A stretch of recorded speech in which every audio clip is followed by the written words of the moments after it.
ஊரா அத்தனை பேரும் நீ அசிங்கமா இருக்கிற, நீ நல்லா இல்ல, நீ அழகா இல்ல, நீ உருப்பட மாட்ட, நீ இப்படி அப்படின்னு சொன்னாலும் நம்முடைய மனைவி நம்மளை பார்த்து உன்ன மாதிரி ஒரு ஆள் இல்லப்பா அந்த உலகத்திலேயே, நீ தான் ரொம்ப சிறந்த ஆள்னு சொல்லிட்டா அவ்வளவுதான். அவங்களதான் நான் நம்புறேன். ஏன்னா என் கூட வாழ்நாள் முழுக்க கூட இருக்கிறவங்க. ஹலோ, இந்த உலக உறவுகள்ல எல்லார காட்டிலும் நான் அதிகமாக நேசிக்கிறவர் அவர். உங்களுடைய வாழ்க்கை துணை தான் நீங்க உலக உறவுகள்ல எல்லார காட்டிலும் அதிகமா நேசிக்கிறவர். எப்படி ஆண்டவரை எல்லாத்த காட்டிலும் அதிகமா நேசிக்கிறீங்க, அதனாலதான் அவர் சொல்றது அவ்வளவு முக்கியமா தெரியுது.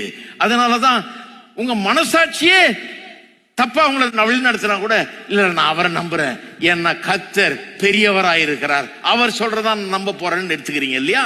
நீதிமான் இப்ப சொன்னாங்க இல்லையா? ஒரு காலத்துல ஒருத்தர் சண்டைக்கே வந்துட்டாரு, சட்டை படிச்சு கட்டிக்கிட்டு, அது எப்படி நீதிமான்னு சொல்லலாம், நம்மளாம் பாவிகள் அப்படின்னாரு.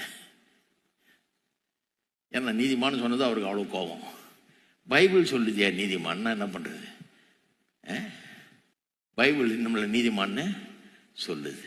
அப்ப எனக்கே நான் நீதிமானான்றது சந்தேகமா இருக்குது. ஏன்னா எனக்குள்ள 1000 குறைகளை நானே பார்க்கிறேனே, நான் பர்ஃபெக்ட் கிடையாது. ஆனா வேதம் சொல்லுது நான் கிறிஸ்துவுக்குள்ள நீதிமானாய் இருக்கிறேன்.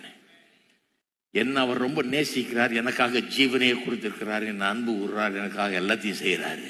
இந்த உலகத்துல எல்லாத்த காட்டிலும் அவரை தான் நான் நம்புகிறேன், அவரை தான் விசுவாசிக்கிறேன், அவரை தான் பெருசா நினைக்கிறேன்.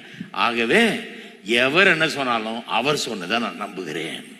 என் மனசாட்சியே இல்ல நீ தகுதி இல்லாதவன்னு சொன்னா கூட அவர் சொன்னதுனால அவரை நானு நம்புகிறேன். அதே மாதிரிதான் திருமணத்துல எத்தனை பேர் சொன்னாலும் உங்களை பற்றி, எத்தனை பேர் உங்களை எப்படி விமர்சனம் பண்ணி இருந்தாலும், அந்த காலத்துல வாத்தியாருங்க, மற்ற ஆளுங்க, நண்பர்கள், உங்க சொந்த பெற்றோர், நீங்களே கூட உங்களை கண்டம் பண்ணி பேசி உதவாதவன் அப்படி இப்படி மடையங்கடைன்னு உங்களை திட்டி இருந்தா கூட உங்க மனைவி உங்களை பார்த்து நீ உன்ன மாதிரி ஒரு பெரிய ஞானி கிடையாது, அறிவுள்ளவன் கிடையாது, உன்ன மாதிரி ஒரு யோகியம் கிடையாதுன்னு சொல்லிட்டா, நான் சொல்றேன் உங்களுடைய மைண்டே ரீப்ரோகிராம் ஆகும்.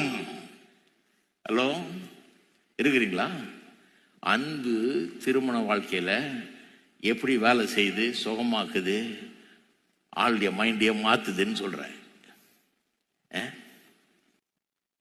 உங்களுடைய வாழ்க்கை துணை உங்கள்கிட்ட இருக்கிற நல்லதெல்லாம் பாராட்டி உங்களை உயர்த்தி பேசி உங்களை கொண்டாடினால், இதுவரைக்கும் நீங்க உங்களை பற்றி என்னதான் நினைச்சீங்களோ அதையெல்லாம் நீங்க மாற்றிக் கொள்வதற்கு அது வழிவகுக்கிறது.